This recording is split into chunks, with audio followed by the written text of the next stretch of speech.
মুখ্যমন্ত্ৰী মহিলা উদ্যমিতা অভিযান আঁচনিৰ পৰা কোনোবা সমষ্টি বাদ পৰিছে নেকি?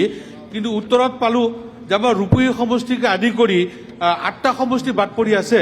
গতিকে 8টা সমষ্টি কেতিয়ালে এই আঁচনি ধনখিনি আমাৰ মহিলাসকলক দিব এই কথাটো উল্লেখ নাই।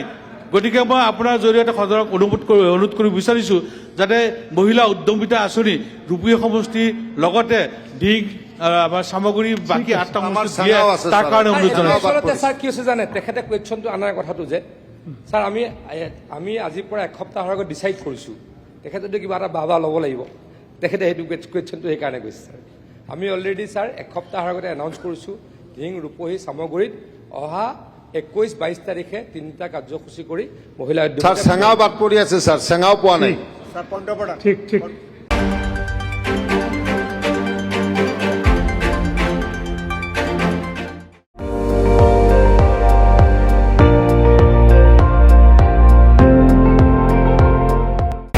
আপুনি চাই আছে ND24 সৰ্বশ্ৰেষ্ঠ নহয় সৰ্বোত্তমৰ দৌৰ।